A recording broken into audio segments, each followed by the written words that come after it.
Okay बच्चों, तो आगे हम बात करते हैं इसमें। अभी तक हमने बात करी रेप्लिकेशन ऑफ डीएनए की। ठीक है, तो अभी तक हमने कंप्लीट पढ़ा डीएनए के बारे में। अब यहाँ पे एक टॉपिक आता है, how a gene express itself. अगर कोई क्वेश्चन पूछे, क्योंकि अभी तक हमें पता चला कि DNA act as genetic material, DNA के अंदर ही सारी इंफॉर्मेशन प्रेजेंट होती है, डीएनए ही पेरेंट से बच्चों में जाता है, प्रोजनी बाई जनरेशन वो ट्रांसफर करता है। तो कैसे एक जीन अपने आप को एक्सप्रेस करता है, ठीक है। तो इसके लिए एक साइंटिस्ट था, क्रिक। ओके, तो क्रिक ने क्या दिया था यहाँ पे, सेंट्रल डोगमा। तो क्रिक ने हमें बताया था सेंट्रल डोगमा के बारे में, 1958 में दिया था। क्रिक ने क्या बोला था कि भैया पहले डीएनए, ठीक है, डीएनए से डीएनए बनेगा, हमें पता है डीएनए से डीएनए बनेगा। इस प्रोसेस को हम क्या बोलते हैं, रेप्लिकेशन ऑफ डीएनए। उसके बाद क्रिक ने बताया था कि डीएनए से बनेगा आरएनए। एक्चुअली में ये हम बात करते हैं मैसेंजर आरएनए की। तो डीएनए से जब एमआरएनए बनेगा, इस प्रोसेस को हम बोलते हैं ट्रांसक्रिप्शन। ओके, उसके बाद एमआरएनए से बनेगा प्रोटीन। एमआरएनए से प्रोटीन बनना, इस बात को हम बोलते हैं ट्रांसलेशन। क्लियर। अब यहाँ पे एक चीज और ऐड करते हैं हम, क्या कि कई बार क्या होता है कि एमआरएनए से डीएनए भी हमें बनाना पड़ता है। इस चीज को हम बोलेंगे रिवर्स ट्रांसक्रिप्शन।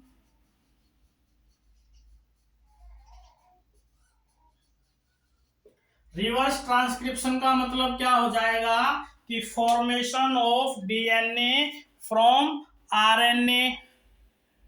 ठीक है, तो इसे हम बोलेंगे ट्रांसक्रिप्शन। क्लियर। ओके, अब यहाँ पे एक और इंपॉर्टेंट बात जिसके ऊपर क्वेश्चन पूछे जाते हैं, वो क्या आएगी कि रेप्लिकेशन ऑफ डीएनए में क्या होता है। रेप्लिकेशन ऑफ डीएनए में रिएक्टेंट भी सेम, प्रोडक्ट भी सेम, मतलब डीएनए से ही डीएनए बन रहा है, रिएक्टेंट भी डीएनए है, प्रोडक्ट भी डीएनए है, सेम है। इसका मतलब क्या कि जो रेप्लिकेशन ऑफ डीएनए है, it is also known as homo, it is also known as homotypic reaction. Clear. Okay बच्चों, तो इसको हम क्या बोलेंगे, रिएक्टेंट भी सेम, प्रोडक्ट भी सेम, तो इसको हम बोलेंगे auto catalytic process. Important question. अब जो ट्रांसक्रिप्शन ट्रांसलेशन होता है, ट्रांसक्रिप्शन में क्या हो रहा है कि डीएनए से आरएनए बन रहा है, रिएक्टेंट एंड प्रोडक्ट दोनों डिफरेंट हैं, सेम कंडीशन मिलती है। ट्रांसलेशन में क्या होता है कि एमआरएनए से प्रोटीन बन रहा है, मतलब रिएक्टेंट और प्रोडक्ट दोनों डिफरेंट हैं। तो हम क्या बोलेंगे कि जो ट्रांसक्रिप्शन और ट्रांसलेशन है, इन दोनों को हम हेट्रोकैटेलाइटिक प्रोसेस बोलेंगे। ये दोनों क्वेश्चन इंपॉर्टेंट है, एग्जाम में पूछे जाते हैं। ठीक है बच्चों, तो how a gene express itself, एक कोई भी जीन और डीएनए अपने आप को कैसे एक्सप्रेस करता है, by the way of transcription translation. तो a gene express itself by the way of transcription and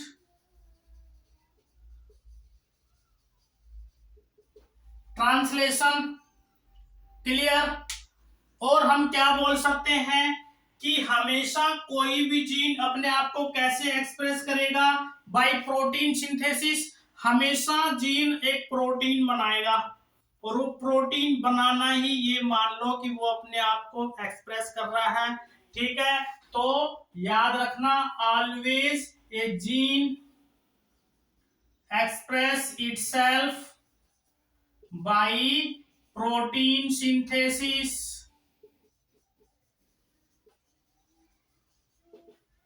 okay, clear बच्चों। तो ये था सेंट्रल डोग्मा के बारे में कि कैसे एक जीन अपने आप को एक्सप्रेस करता है। ठीक है, ये क्वेश्चन रेगुलरली नीट एग्जाम में पूछा जाता है। कैसे पूछा जाता है, सपोज करो एग्जामिनर ने यहाँ पे लिख दिया ए, यहाँ पे लिखा उसने बी, यहाँ पे लिखा सी, बोलेगा बताओ ए बी सी क्या है यहाँ पे। तो ए क्या हो जाएगा यहाँ पे ट्रांसक्रिप्शन, बी क्या हो जाएगा यहाँ पे आरएनए, सी क्या हो जाएगा यहाँ पे ट्रांसलेशन। ठीक है, तो ऐसे क्वेश्चन पूछे गए हैं, पहले भी पूछे गए हैं, अभी भी पूछे जा सकते हैं। ठीक है बच्चों, तो ये था हमारा सेंट्रल डोग्मा के बारे में। अब हम बात करेंगे यहाँ पे डीएनए के बारे में, हमने कंप्लीट बात करी। अब हम बात करेंगे यहाँ पे आरएनए के बारे में थोड़ा सा, क्योंकि अब डीएनए से हमें बनाना है आरएनए। तो अब हम बात करेंगे आरएनए के बारे में। ठीक है, तो हमें पता है कि जो आरएनए होता है वो दो तरह का होता है। एक होता है जेनेटिक आरएनए और दूसरा हमारे पास आता है non genetic RNA. Genetic RNA means it is having some genetic information or we can say that it act as genetic material। तो हमें पता है कि कुछ वायरसेस में ये जेनेटिक मटेरियल की तरह काम करेगा। एनसीईआरटी में दिया हुआ है tobacco mosaic virus and QB bacteriophage. यहाँ पे बच्चे कंफ्यूज कर जाते हैं कि बैक्टीरियोफेग लिखा है तो डीएनए होना चाहिए जेनेटिक मटेरियल, और वो आंसर में डीएनए लगा के आ जाते हैं। ऐसी गलती हमें नहीं करनी है, याद रखना। वैसे इन जनरल अगर हम बात करें तो बैक्टीरियोफेग का जेनेटिक मटेरियल होता है डबल स्ट्रैंडेड डीएनए, लेकिन यहाँ पे दो एक्सेप्शंस आते हैं। एक एक्सेप्शंस आता है बैक्टीरियोफेग 5x174 का, 5x174 का, इसमें होता है सिंगल स्ट्रैंडेड डीएनए। दूसरा एक्सेप्शन आता है क्यूबी बैक्टीरियोफेग का, इसमें जेनेटिक मटेरियल होता है आरएनए। ओके, क्लियर बच्चों, तो ये बातें हमें याद रखनी है। अब हम बात करते हैं नॉन जेनेटिक आरएनए की। नॉन जेनेटिक आरएनए क्या काम करते हैं? It help in transfer of genetic information मतलब कि ये डीएनए की हेल्प करते हैं ट्रांसफर करने में जेनेटिक इंफॉर्मेशन को। इसीलिए जो नॉन जेनेटिक आरएनए होते हैं वो 3 तरह के होते हैं। सबसे पहले rRNA, second mRNA, third tRNA. ठीक है। R for ribosomal RNA, M for messenger and T for transfer. So rRNA, mRNA, tRNA are known as non-genetic RNA. Clear. तो हम बात करेंगे आरआरएनए, एमआरएनए, टीआरएनए की 1 by 1। ओके, तो सबसे पहले हम बात करते हैं यहाँ पे आरआरएनए की। आरआरएनए बोले तो राइबोसोमल आरएनए। अब इसका नाम ही बता रहा है ribosomal RNA. Ribosomal, so what does it mean? It means it is associated with ribosome, or what we can say that it is found in ribosome. Clear. याद रखना, इट इज मोस्ट कॉमन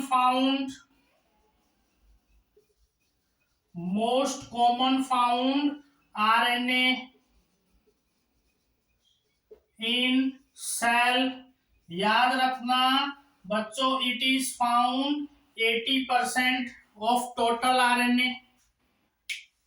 ठीक है। सबसे ज्यादा हमें एक cell के अंदर मिलेगा आरआरएनए, जो कि राइबोसोम के साथ एसोसिएटेड रहता है। तो इसका मेन फंक्शन क्या हो जाएगा आरआरएनए का? तो आरआरएनए का मेन फंक्शन हो जाएगा यहाँ पे help in protein synthesis. Clear. Help in protein synthesis. दूसरी बात हम करेंगे यहाँ पे आरआरएनए को लेके कि rRNA is the second most stable compound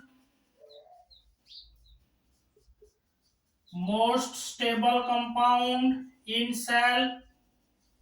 So what does it mean? It means among rRNA, mRNA, tRNA, rRNA is the most stable. Clear? Among rRNA, mRNA, tRNA, rRNA is the most stable compound. Clear?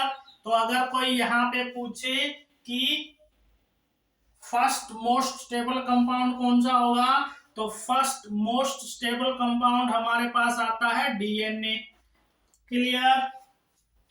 Okay, तो अब हम बात करते हैं यहाँ पे second mRNA को लेके।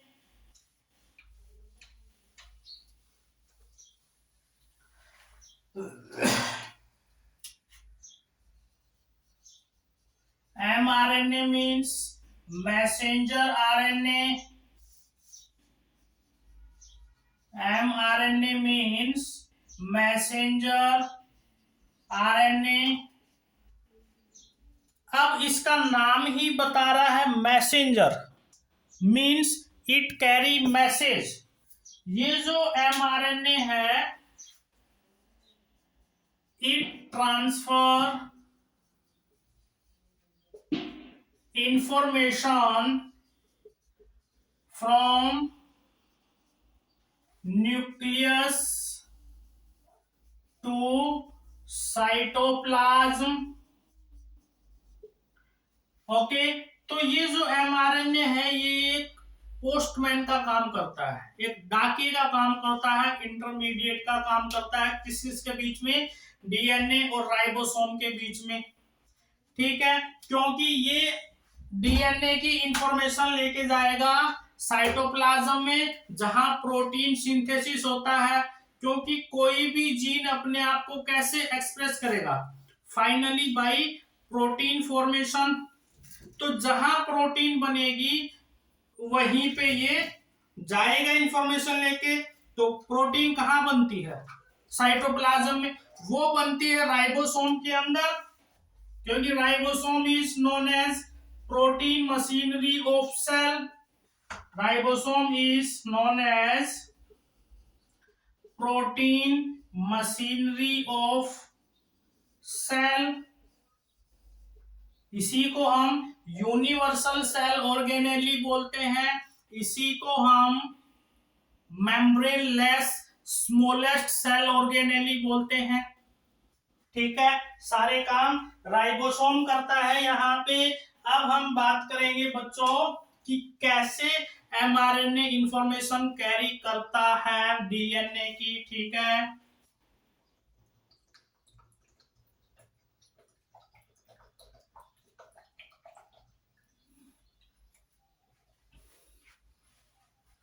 ओके। तो आते हैं अपने पॉइंट पे। तो सबसे पहले देखते हैं कि एक एमआरएनए बनता कैसे है। ठीक है, लेकिन यहाँ पे याद रखने वाली बात क्या है कि जो एमआरएनए है वो कितना मिलता है एक सेल में। तो याद रखना 5 to 10% होता है, और इट इज लेस स्टेबल होता है as compare to rRNA. Okay, और अगर हम बात करते हैं इस आरआरएनए की, तो हमें पता, सॉरी एमआरएनए की, तो इसका जो मोलिक्यूलर वेट होता है वो कितना होगा। एमआरएनए का हमारे पास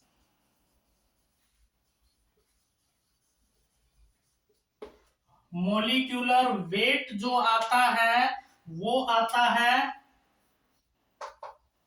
कितना, 20,000 to 20 lakh। Okay, so molecular weight of mRNA will be, sorry, it will be 25,000 to 2 lakh। Sorry, 20, it is 20 lakh।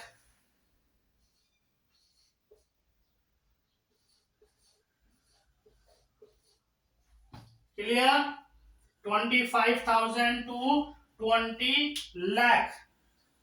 Next हम बात करते हैं यहाँ पे,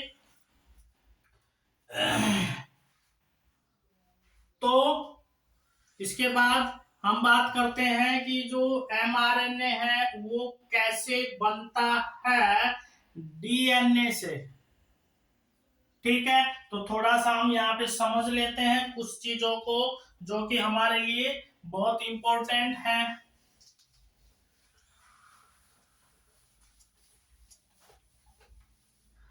तो अब यहाँ पे गड़बड़ क्या होती है, यहाँ पे गड़बड़ ये होती है कि सपोज करो हमारे पास ये एक डीएनए है, डबल स्ट्रैंडेड डीएनए है, 3' to 5', 5' to 3'।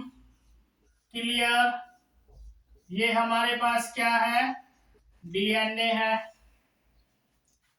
ओके, सपोज करो यहाँ पे मैंने कोई भी न्यूक्लियोटाइड्स ऐड कर दें अगर अपन यहाँ पे, तो क्या ऐड करेंगे, यहाँ पे ऐड कर देंगे अपन कोई भी न्यूक्लियोटाइड्स ले लो आप।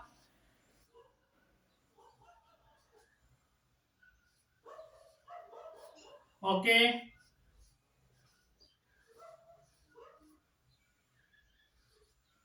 तो ये हमारे पास एक डीएनए है। इस डीएनए से हमें बनाना है एमआरएनए। तो हमें पता है कि जो आरएनए है वो होता है सिंगल स्ट्रैंडेड, जबकि डीएनए है डबल स्ट्रैंडेड। आरएनए हमेशा सिंगल स्ट्रैंडेड होगा, ये तो कॉमन बात है।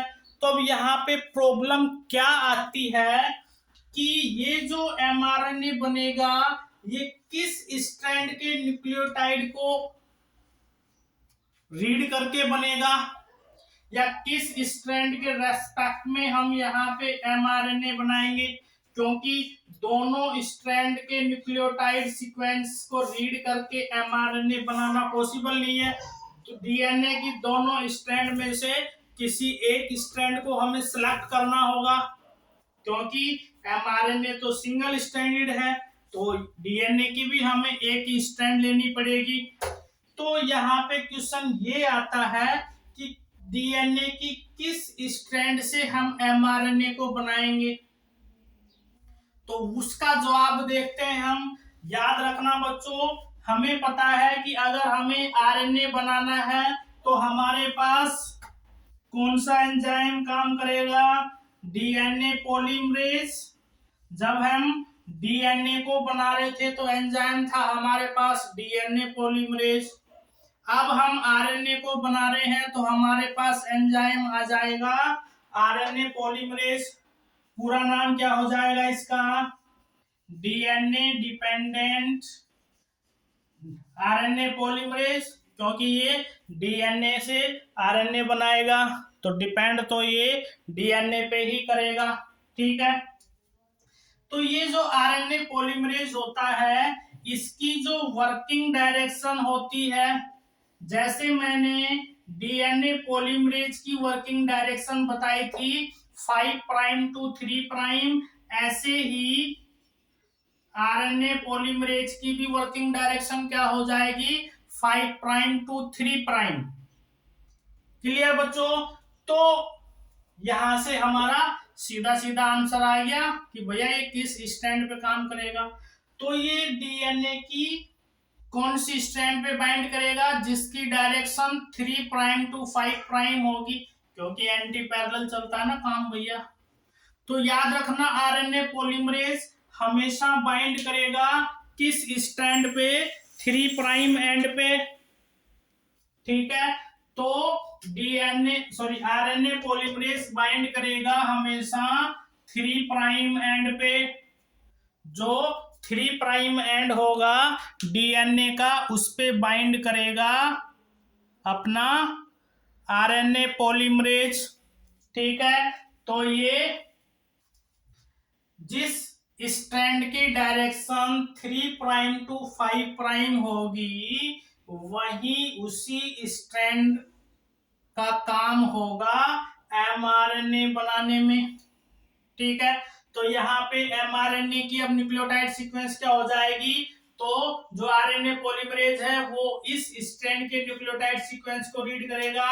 तो यहाँ पे क्या आ जाएगा, पहला न्यूक्लियोटाइड एडेनिन है तो यहाँ पे क्या आ जाएगा थाइमिन, फिर cytosine, adenine, guanine, guanine, cytosine, guanine, यही सीक्वेंस होगी एमआरएनए की। ठीक है बच्चों, क्लियर, अंडरस्टैंड। लेकिन यहां पे जैसे मैंने गलती करी ऐसे ही बच्चे गलती कर देते हैं। मैंने तो जानबूझ के गलती करी है जिससे बच्चों को ये कंसेप्ट अच्छे से क्लियर हो जाए। क्या ये एमआरएनए की जो सीक्वेंस बनी है यहाँ पे ये करेक्ट है?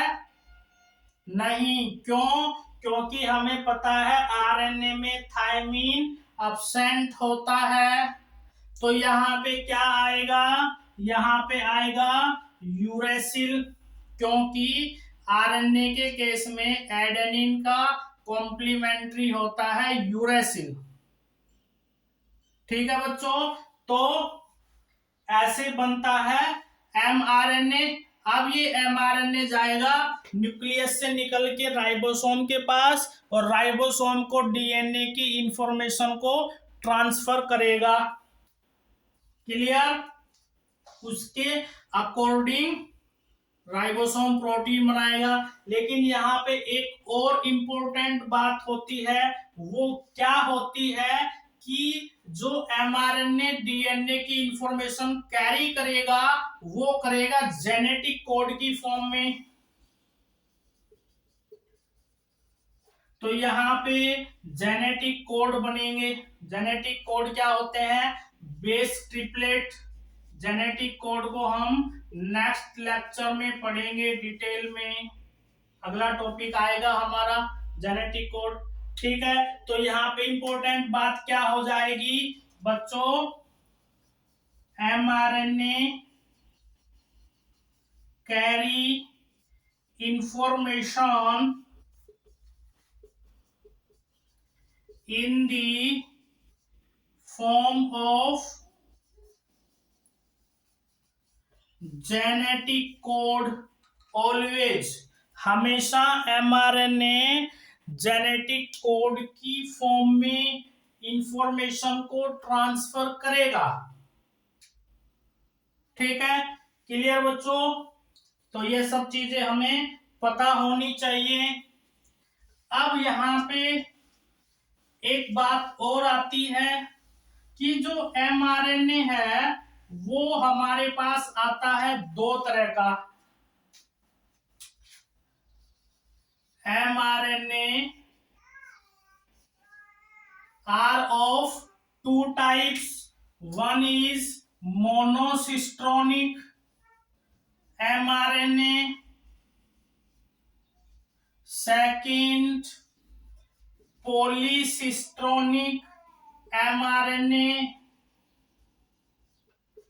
तो मोनोसिस्ट्रोनिक और पॉलीसिस्ट्रोनिक एमआरएनए का मतलब क्या होता है यहाँ पे? तो हमें पता है कि अगर बायोलॉजी में कहीं भी मोनो वर्ड यूज हो जाए, मोनो मीन्स होता है सिंगल, पॉली मीन्स होता है मोर देन वन। क्लियर बच्चों? तो मोनोसिस्ट्रोनिक का मतलब क्या हो जाएगा कि such mRNA that carry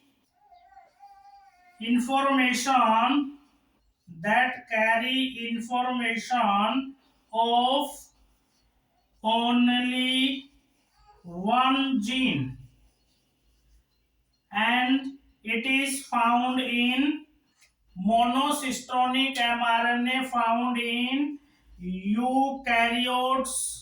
important question। while monopolycistronic mRNA क्या हो जाएगा? it means that carry information of more than one gene। Clear बच्चों? मोर देन वन जीन ऐसा एमआरएनए मिलेगा प्रोकैरियोट के अंदर। ओके, तो ये थे हमारे पास टाइप्स ऑफ एमआरएनए। क्लियर बच्चों?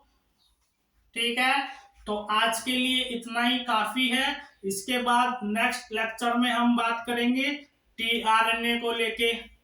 Okay, so that's all for today। thank you।